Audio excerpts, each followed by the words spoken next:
And the D2, it's for entrepreneurs. This visa type is more like related to those who intend to open a business in Portugal.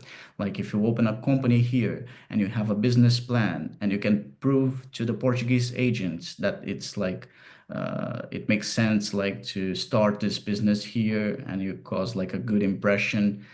Once you are able to open the company, you don't need to have a residence permit for that. You don't need to be a Portuguese citizen, and you can do all remotely. We could help on that as well. So once the company is duly registered, you will be entitled to apply for the D2 visa. The process is a little different too. So first, the first stage of the process for you to prepare everything that you need, all the documents, it's on how to open the bank account here, and we can help on that as well. You will need a lawyer and an accountant to help on this part. So you will need to create like a business plan. You will need to select what kind of activity you'll develop in Portugal, and we can guide you through the steps to open the company in Portugal. It's not that difficult, the part of registering the company, but you need to follow some steps like to select properly the type of activity that you will develop here. This usually takes around a month for you to complete this part, or 2 months, something like that, so the company can be registered.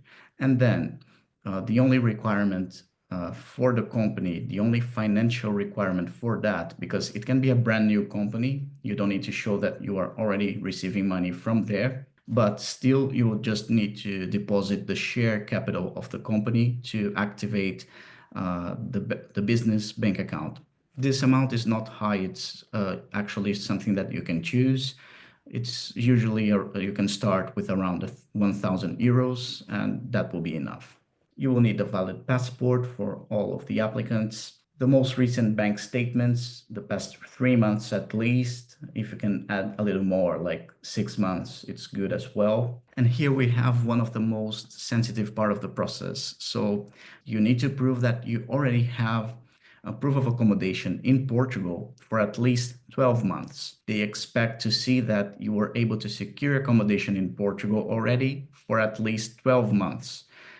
So they can see that you have where to stay when you come. They have some options for you to prove that. The most common one will be a formal lease agreement. So for that, you can, even remotely, you don't need to come to Portugal. And if you sign a legit lease agreement, like signed by both parties, you and the landlord, this can be already used for your D visa application. And of course, if you have a property here, if you purchased a home in Portugal already, the property deed could be used as proof of accommodation. Also, the travel medical insurance, they will require that. It's not only a travel insurance, it must be a travel medical insurance. Actually, what I mean is like it's not only a health insurance, it must be for travel as well. So it must cover from your country of origin to Portugal, expenses, risks like repatriation of bodies and urgency if you have any problem that you need to use the hospital, but not only for Portugal, it must be for the whole Schengen area. So it must cover all countries of the Schengen area, and it must cover at least 30,000 euros. So since you are applying for a residence visa, you will need to get that valid for at least 6 months, because then it will cover the whole period of the application process and the visa that will be granted to you, which is valid for 4 months in your passport. So at least 6 months.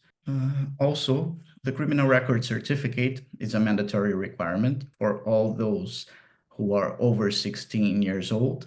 The proof of family ties, so if you have family members joining you to the application, they will need to prove that they are their relationship with you. So the relationship with the main applicant. And the same for the marriage certificate. If you're bringing your spouse, you will need to show the marriage certificate, and it must be updated. And of course, the proof that you qualify for the specific visa type, the company registration. So the checklist will be specifically for the visa type that you are selecting, and each one will have some specific requirements.